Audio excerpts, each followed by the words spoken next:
Good day to you, our esteemed viewers from the Advent Cable Network Nigeria, and welcome to another beautiful episode of the program Disability Voice. I am Favor Agara, your beautiful host. Today in the Disability Voice program, we will be looking at how a person with disability is changing the narrative for the society to see that there is ability in disability. To share her story with us in the studio is Ade Akeva. Ade Akeva is a film director, an actress, and she's also an entrepreneur. Let me not forget to mention that she is the executive director of Hope Alive Initiative. You're welcome, Ade. Thank you. Thank you so much for having me. This program today. I'm so excited that you are here to share your experience with us, and I hope that our viewers out there will learn a lot from your sharing. Thank you so much, Miss Favor, for having me.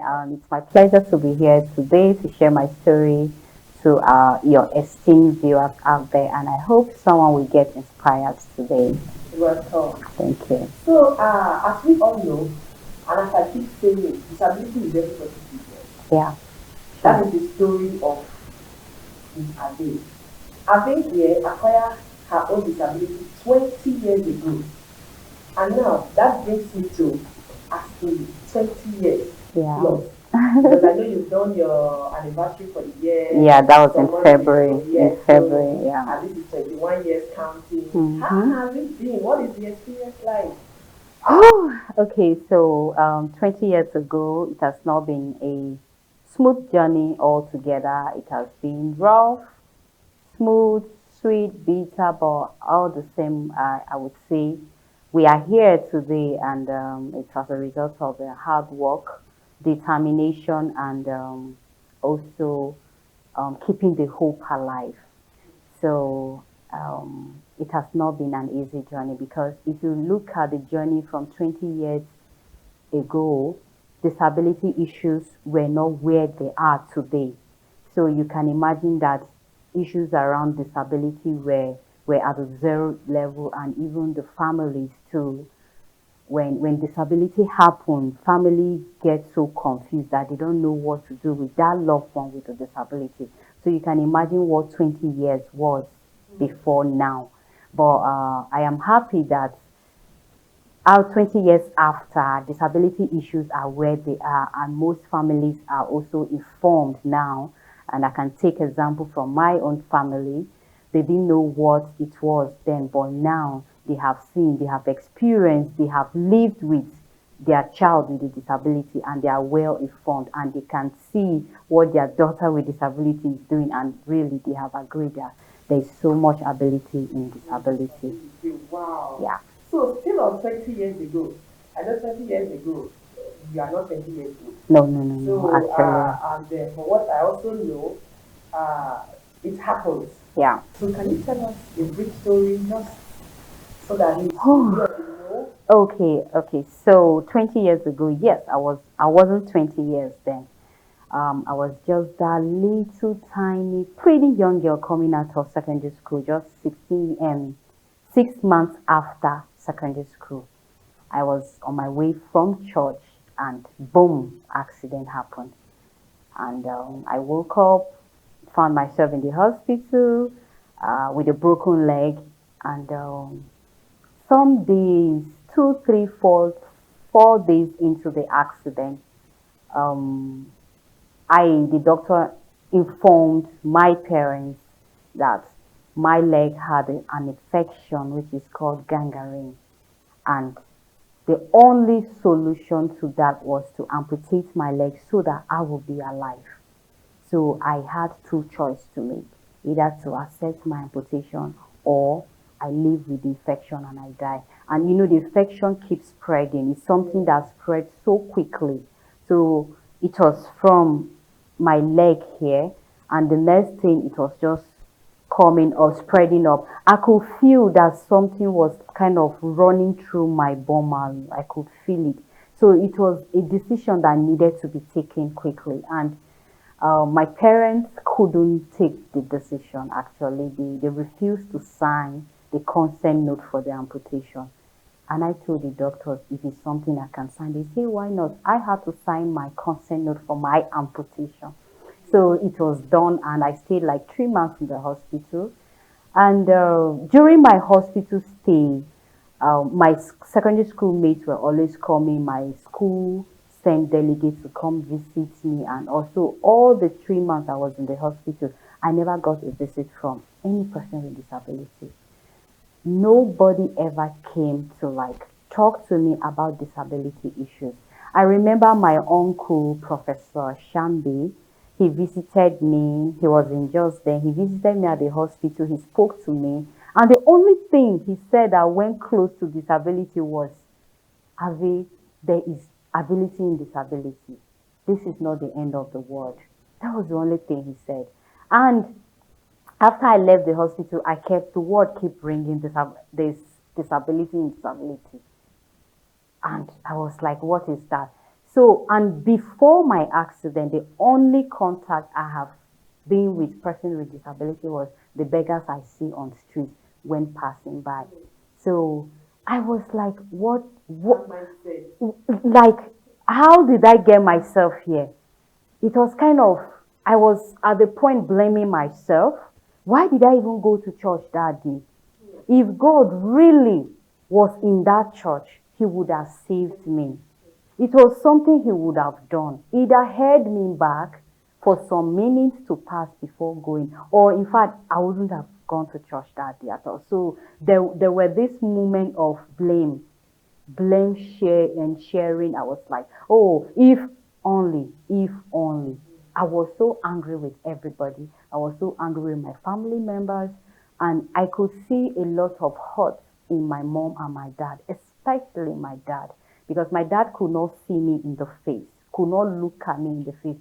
So I discovered that he was so hurt that he is alive and he could not help his child.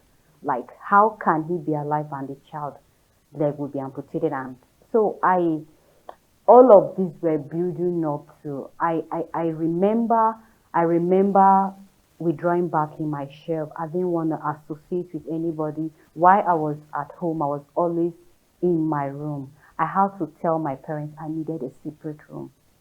I'm from a very big family, and we share. I have siblings, so we share rooms, we sleep like that. But when I came back from the hospital, I needed my room, and that was obliged. They separated my room from any other person.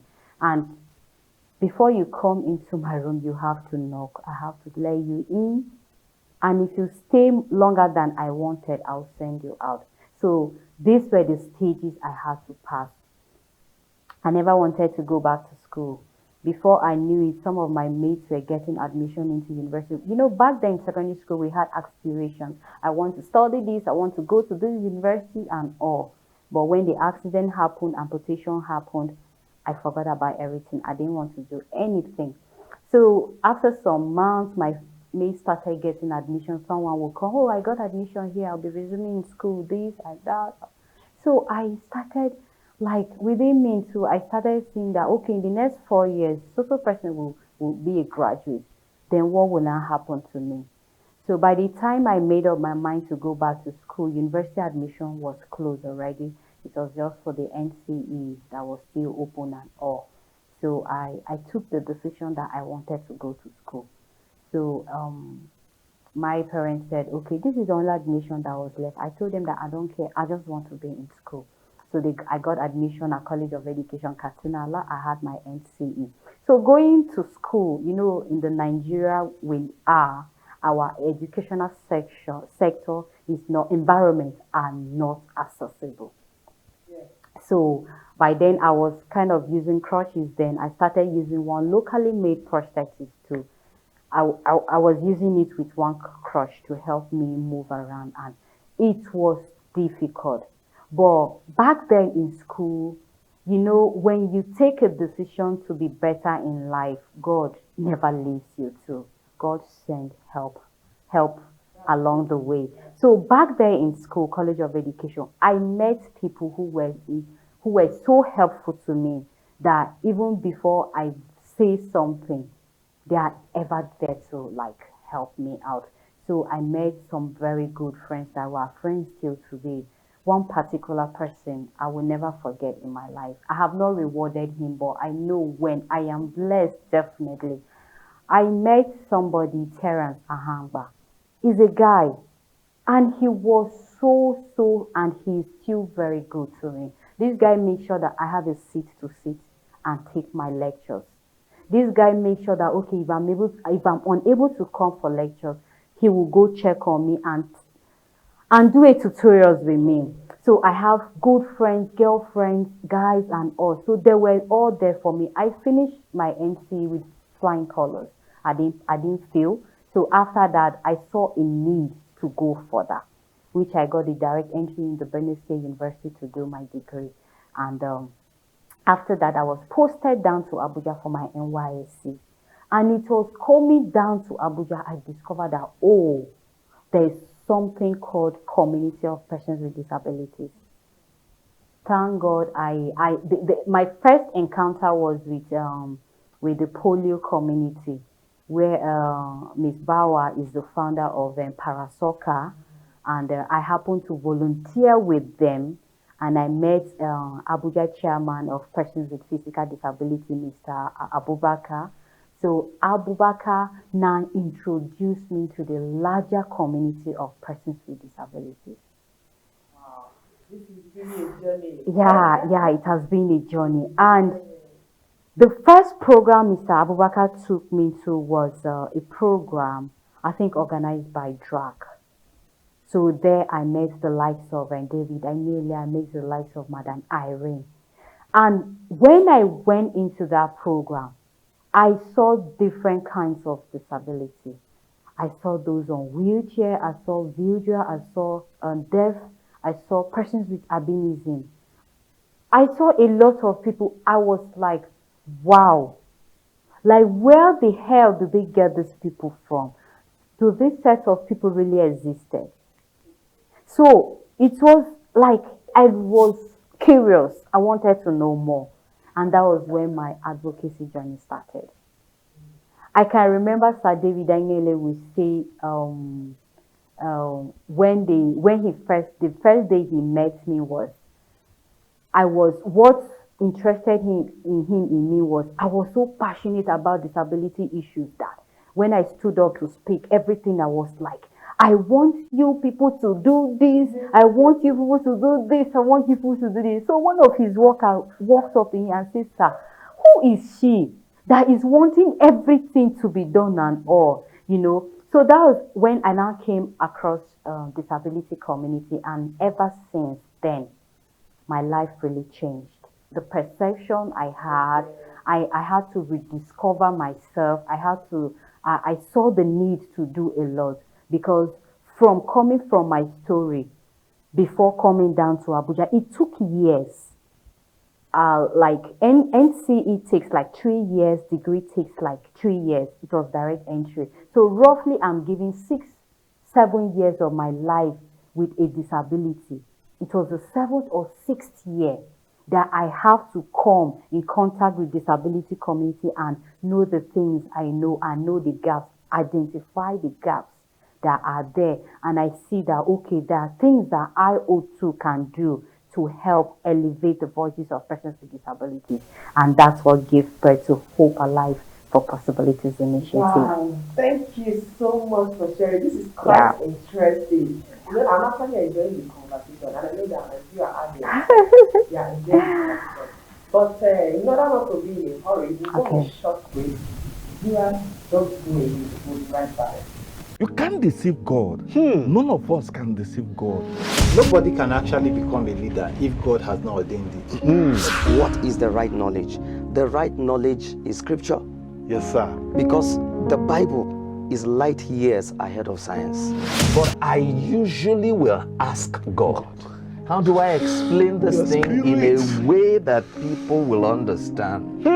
The Spirit of God can anoint you to teach, can anoint you to preach, can anoint you for business, can anoint you in politics. The scripture speaking, Psalm chapter 107 verse 20. He sent forth his word and healed them and delivered them from every of their destruction. We are trusting the Lord that as we discuss His word this day, God will deliver us from every form of ignorance, every form of destruction, and grant us grace to walk even in the path of wisdom. In the name of Jesus. Amen.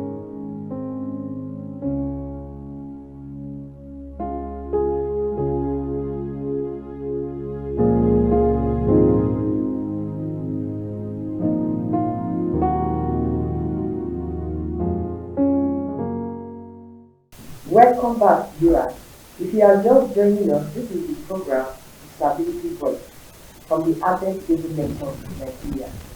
And still with me in the studio is Abe Akiwa. Abe Akiwa is here to share her story of over 20 years. You know, like what I always say, disability is everybody's business because you don't know when it's going to happen to you. Even at old age, disability can still happen. Abe is here. She had her own taste of disability 20 years ago. When she had an accident and she was amputated. If Abe, please, I do want to know, because I know our viewers want to know after the amputation, how are you able to go? You sat down now, nobody will know that amputation. I do. Because you also talked about the local prosthesis. So I don't know if you can just use the opportunity to just show us how your own look like. Okay. And also, I forgot to tell you viewers that Abe Akiwa is also an ambassador of Prosthesis Center here in Abuja. So if you can just use the opportunity to show us how it looks like. Okay. For the viewers to know the differences of your legs and the prosthesis you're wearing. Okay, so viewers are there. This is what I'm sorry I'm putting on trouser and it's covering my socket, but this is what a modern prosthesis look like. Okay, so you may be wondering why the iron is there. The iron is there because I am a core advocate and I have to use myself as an example. Some persons like it with a cover, but I don't cover my leg because this is my identity.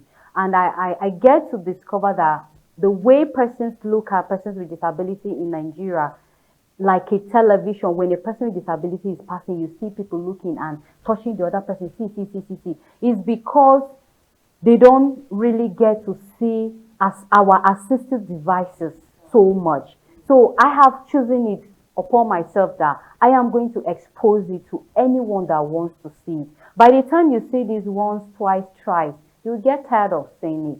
When I pass, you won't be staring at me as if, you won't be staring at me as if I am a television. So that is why I left my ironing opening like this.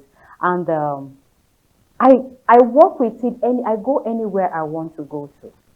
And we are having a challenge when it comes to mobility aids because we have the local mobility aids. I know they are very expensive and not everybody will afford it. But some of the locally made mobility aids cause more damage to us than good. So right now I'm calling on well-meaning Nigerians out there that if you want to assist somebody with a mobility aid, please go for that mobility aid that will help the person ease their life better than giving the person a substantial something that won't even help the person. Because some of these devices, when they are not good, they cause more damage to the already amputated part of your body than good.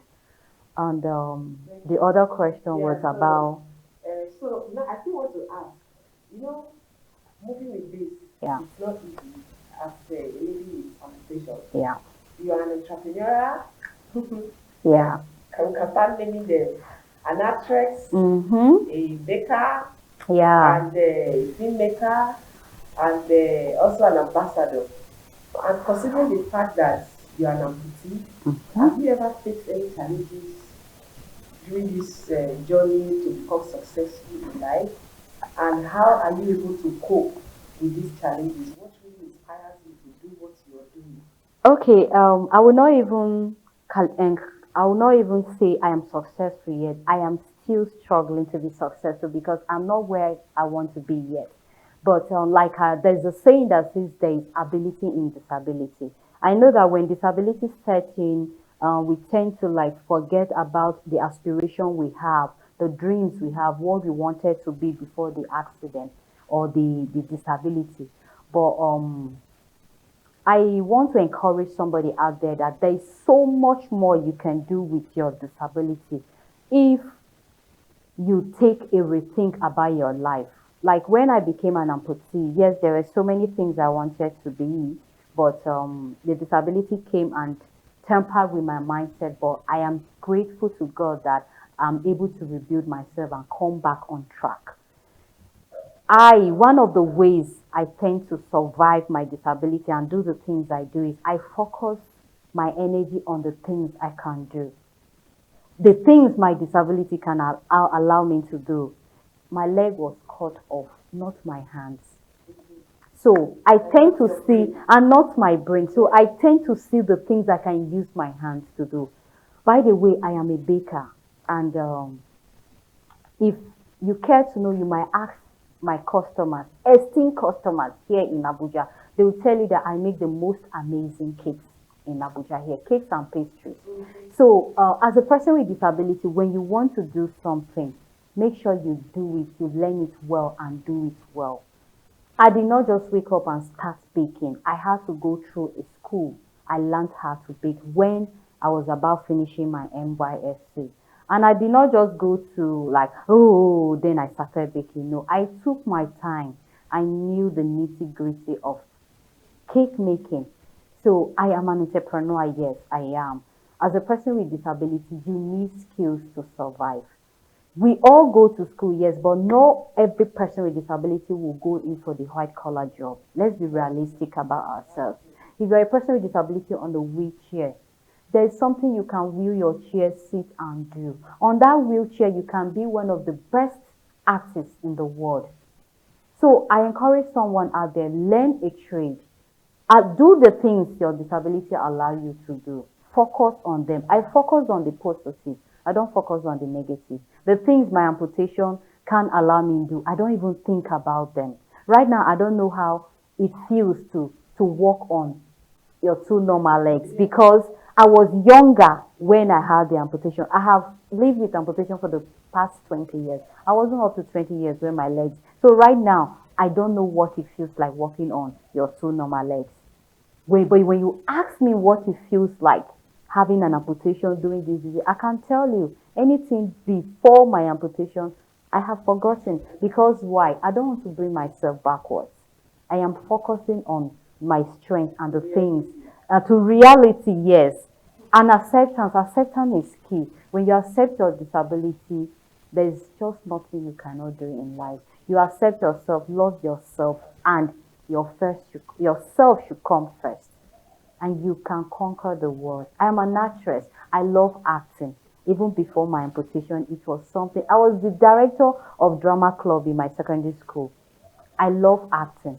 So when the disability set in, I have tried to meet some of the filmmakers that, oh, these are, but I have been given a no, that they don't have time, like bringing a person with disability on set is time consuming, it's money this, is money this.